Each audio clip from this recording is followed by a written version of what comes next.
Welcome friends to my YouTube channel Kishor Gajera. મિત્રો આપણે અભ્યાસ કરી રહ્યા છીએ કન્સાઇનમેન્ટ એકાઉન્ટ, તેનો example number 6, example of abnormal loss. મિત્રો લોસ બે પ્રકારની આવે, એક નોર્મલ, બીજી એબનોર્મલ. નોર્મલ લોસ એને કહેવાય કે જે કુદરતી કારણસર થતી હોય.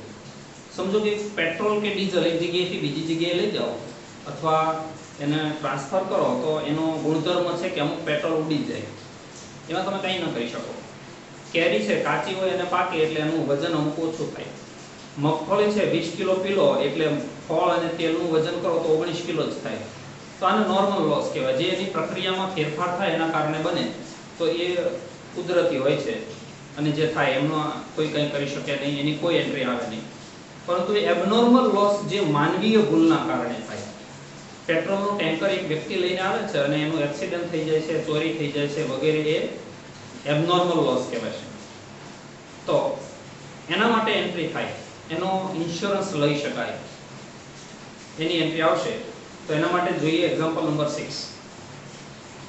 On 1st September 2021, Vijay and Company of Bombay sent on consignment to Sanjay Brothers of Surat 1000 table fan costing 300 each.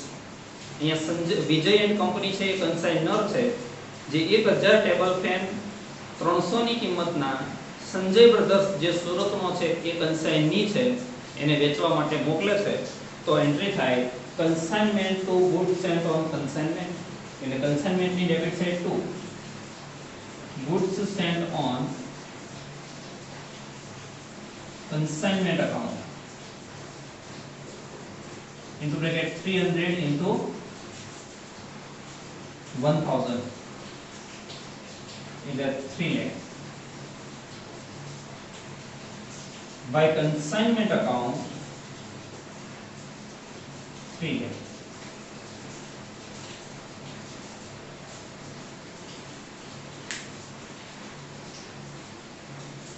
The freight and other charges on the consignment amounted to ₹25,000. freight અને other charges આ કન્સાઇનરે ચૂકવવાના હોય છે. તો consignment to bank એટલે એક જ entry to bank account into bracket expenses 25,000. 100 table fans were destroyed in transit due to accident and the insurance company accepted the claim of ₹12,000. 100 table fan રસ્તામાં, transit એટલે રસ્તામાં, ટ્રાન્ઝિટ વસ્તુ કામની. મિત્રો યાદ રાખજો, રસ્તામાં નાશ પામે તો કન્સાઇનીનો કોઈ એક્સપેન્સીસ પ્લસ નથી કરવાનો, કારણ કે આ કન્સાઇનરે મોકલ્યા, હજી કન્સાઇની પાસે પહોંચ્યા નથી, એના પહેલા રસ્તામાં નાશ પામે છે, એટલે માત્ર કન્સાઇનરનો જ પ્રોપોર્શનેટ એક્સપેન્સીસ પ્લસ કરવાનો થાય. એટલે 100 રેડિયો રસ્તામાં એક્સિડન્ટના કારણે નાશ પામ્યા, જેનો ઇન્સ્યોરન્સ કંપનીએ 12,000 ક્લેમ આપ્યો. મિત્રો યાદ રાખજો, ઇન્સ્યોરન્સ કંપની ક્લેમ આપે એટલે એ એબનોર્મલ લોસ કહેવાય. તો અહીંયા આપણે લખ્યું છે calculation of abnormal loss. Radio છે અથવા ટેબલ ફેન છે, સોરી 100, એક ટેબલ ફેન ની પ્રાઇસ છે 300, એટલે 30,000 ની અમાઉન્ટ એબનોર્મલ લોસ ની થાય. એમાં પ્લસ કરવાનો કન્સાઇનર્સ proportionate expenses. proportionate expenses કન્સાઇનરે 1000 fan મોકલવા માટે 25,000 એક્સપેન્સીસ કરેલો. for 1000 ટેબલ ફેન એક્સપેન્સીસ ₹25,000, એમાંથી 100 રસ્તામાં નાશ પામ્યા. તો for 100 how much, એટલે 2,500. આનું ટોટલ થાય 32,500. આને કહેવાય કોસ્ટ ઓફ એબનોર્મલ લોસ. જે 100 ટેબલ ફેન રસ્તામાં નાશ પામ્યા એની કોસ્ટ એક્સપેન્સીસ સહિત 32,500 થાય. આનો ઇન્સ્યોરન્સ કંપનીએ ક્લેમ આપ્યો 12,000. તમારે 32,500 નું નુકસાન થયું, એની સામે વીમા કંપનીએ તમને આપ્યા 12,000, તો 20,500 આને કહેવાય છે લોસ. આ લોસ તમારે સફર કરવી પડે. આની એન્ટ્રી બરાબર સમજી લેજો. હવેથી દર વખતે કન્સાઇનરના ચોપડે આ એબ્નોર્મલ લોસ ની એન્ટ્રી કઈ રીતે થાય એ એન્ટ્રી આપણે લખશું નહીં પણ આપશું ખરા. એન્ટ્રી થાય આ ક્લેમ આપે છે ઇન્સ્યોરન્સ કંપની કે ઇન્સ્યોરન્સ કંપનીઝ અકાઉન્ટ ડેબિટ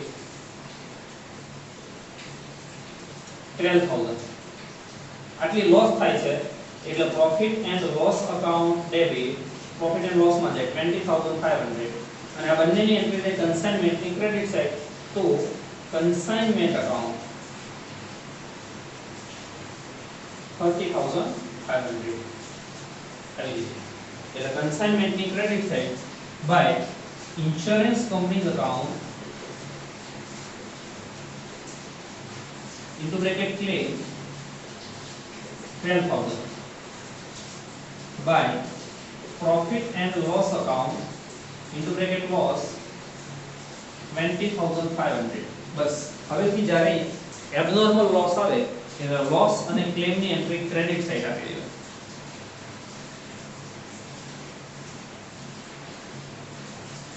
આગળ જોઈએ Sanjay brothers paid 18000 for expenses of remaining goods. બાકીના માલ માટે જો 1000 ટેબલ ફેન મોકલેલા કન્સાઇનરે એમાંથી 100 રસ્તામાં નાશ પામ્યા એટલે બાકી વધ્યા 900 ટેબલ ફેન માટે 18000 એક્સપેન્સીસ સંજય બ્રધર્સ ચૂકવે છે તો એન્ટ્રી થાય કન્સાઇનમેન્ટ ટુ સંજય બ્રધર્સ પણ હમણાંની એન્ટ્રી આપણે આપતા નથી કારણ કે હજી એક બીજો એક્સપેન્સીસ પણ આગળ આવે છે. The consignee accepted a bill of rupees 1 lakh drawn by the consigner. Consigner દ્વારા લખવામાં આવેલી 1 લાખની હુંડી કન્સાઇનીએ સ્વીકારી એટલે એડવાન્સ પેટે હુંડી આપી છે એવું કહેવાય. Bills receivable to Sanjay brothers એટલે સંજયની credit side by bills receivable account into bracket advance 1 lakh એક જ એન્ટ્રી. ત્યાર પછી which later discounted for ₹95000 જે પાછળથી 95000 માં વટાવવામાં આવી તો ડિસ્કાઉન્ટ 5000 કન્સાઇનમેન્ટ ની debit side to bills receivable account into bracket discount into bracket 1 lakh minus 95000 is equal to 5000 from the account sale received from Sanjay brothers પાસેથી મળેલ હિસાબી આંકડા મુજબ it was seen that 800 fans were sold at ₹450 each. એમાં એવું દર્શાવવામાં આવ્યું કે 800 ફેન 450 ની કિંમતે વેચવામાં આવ્યા તો એન્ટ્રી થાય સંજય ટુ કન્સાઇનમેન્ટ તો સંજયની debit side to consignment account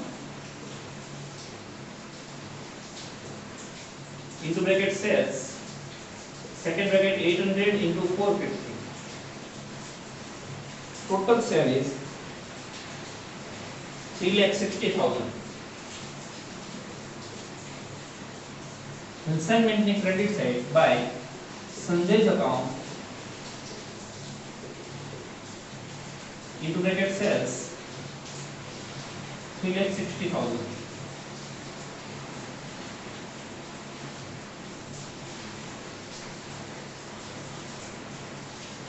Sanjay brothers had paid 6,000 for storage and advertisement. જો આ સંજય બ્રધર્સ નો બીજો એક્સપેન્સીસ પહેલો એક ક્લિયરિંગ એક્સપેન્સીસ ઉપર આપેલો હતો 18000 અને આ સ્ટોરેજ અને એડવર્ટાઇઝમેન્ટ એક્સપેન્સીસ છે આ બંનેની એન્ટ્રી થાય કન્સાઇનમેન્ટ ટુ સંજય અહીંયા લખાશે two સંજય's account. First of all, clearing account, clearing expenses 18,000. આને કહેવાશે નોન રિકરિંગ. ક્લિયરિંગ એ નોન રિકરિંગ. સેકન્ડ છે એડવર્ટાઇઝમેન્ટ 6000. આ કહેવાશે રિકરિંગ. એટલે ક્લોઝિંગ સ્ટોકમાં આ 18000 નો ભાગ એડ કરવાનો 6000 નો નહીં 24000. અને સંજયની credit side by consignment account into bracket expenses 24,000.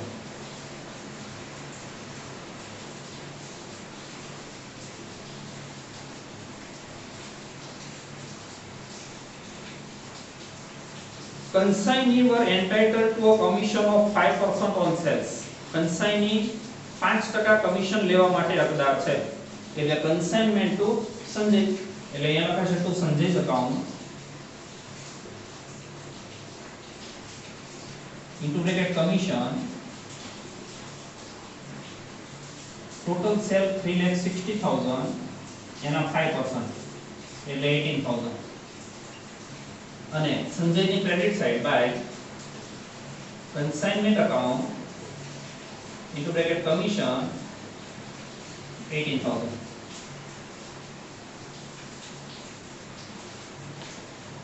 Prepare consignment account in the books of Vijay company. માત્ર એક જ કીધું તો છતાં પણ આપણે બંને બનાવી દીધા છે. બને ત્યાં સુધી ત્રણેય સાથે બનાવીએ એટલે તમને બધી એન્ટ્રી રિપીટ થયા કરે. હવે ક્લોઝિંગ સ્ટોક શોધીએ. First of all sending goods 1000 table fans 1000 table fan મોકલેલા એમાંથી minus loss abnormal loss 100 minus sold 800 100 રસ્તામાં નાશ પામ્યા અને 800 વેચાઈ ગયા તો વધે 100 ઇન ક્લોઝિંગ સ્ટોક ઇન્ટુ એકની પ્રાઇસ હતી 300 is equal to 30,000 plus consigners proportionate expenses. તો મિત્રો consigner expenses કર્યો 25,000 for 1000 table fan એટલે સ્ટેપ મૂકવાનું કે for 1000 table fan expenses 25,000 તો એમાંથી 100 નો કેટલો 100 નો કેટલો 2,500 પ્લસ याद रखो consignees non recurring proportionate expenses. Consignees non recurring proportionate expenses.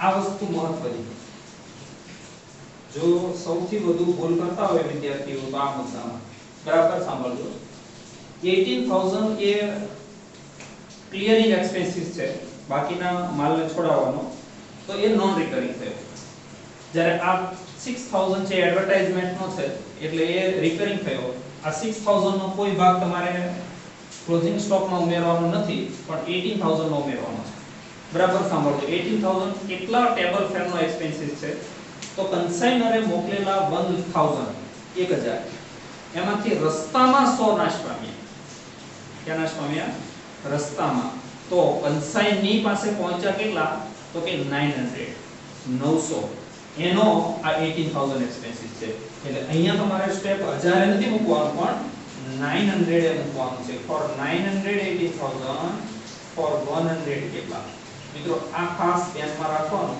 જ્યારે રસ્તામાં નુકસાન હોય ત્યારે તો આ એક્સપેન્સીસ થાય 2000 34,500 cost of closing stock.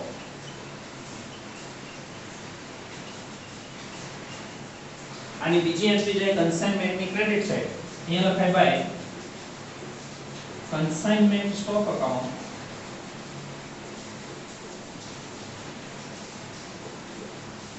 Amount આવશે 34,500 હવે કન્સાઇનમેન્ટ નું ટોટલ કરીએ તો કન્સાઇનમેન્ટ નું ટોટલ થાય 4,27,000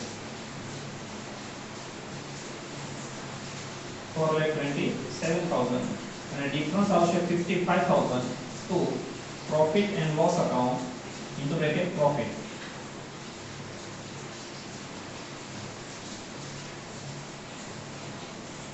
સંજય બ્રધર્સ નું total 3,60,000 difference 2,18,000 18 by bank draft account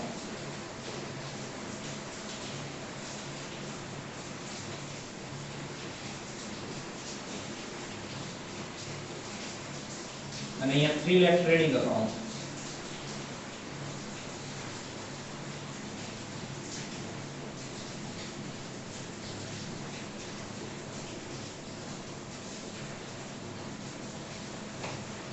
Thank you friends.